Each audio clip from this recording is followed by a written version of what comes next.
అండి పచ్చని పంట పైరు ఎలా ఉన్నదో. సూర్యుడండి, సూర్యుడు చాలా బాగుంటుందండి సేనరీ మట్టికి.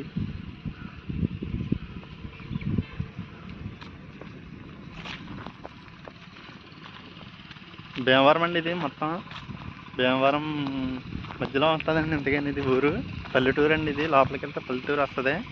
చాలా బాగుంటుందండి. అలానే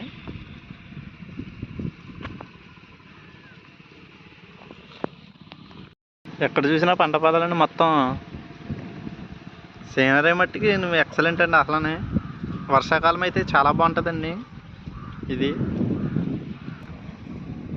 చాలా లోపలికి ఉంటుందండి ఊరు మనం వెళ్ళాలంటేనే.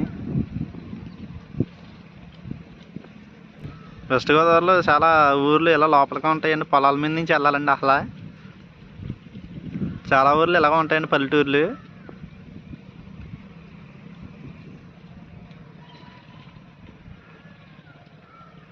చూసారండి, అక్కడి నుంచి వెళ్తున్నారు. చూసారా, రోడ్డు మీద నుంచి బైక్ వేసుకుని వెళ్తున్నారు. వర్షాకాలం మట్టికి మంచి బలం ఉంటుందండి. ఇది కొబ్బరి చెట్లు అండి, వరుస కొబ్బరి చెట్లు అండి. చూసారండి, ఇలాగా వెళ్ళాలండి లోపలికి ఊర్లు.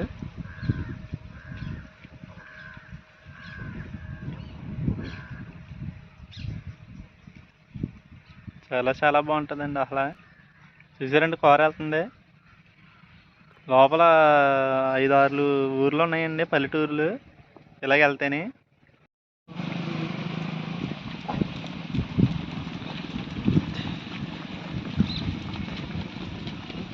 వెళ్ళిపోండి.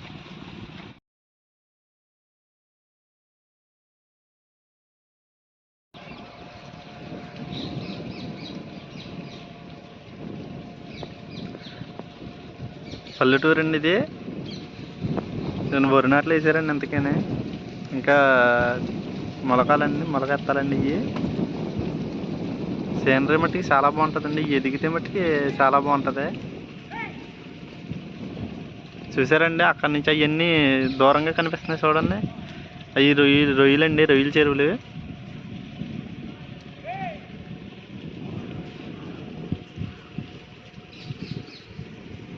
చాలా బాగుంటుందండి. అసలనే నేను కొత్తగా వచ్చానండి అక్కడికి. ఈ రోడ్డు అంతా వెళ్తే దోసనపూడి అనే గ్రామం తగులుద్ది అంటే మెంటూపూడి. చాలా చాలా బాగుంటుందండి సీనరీ.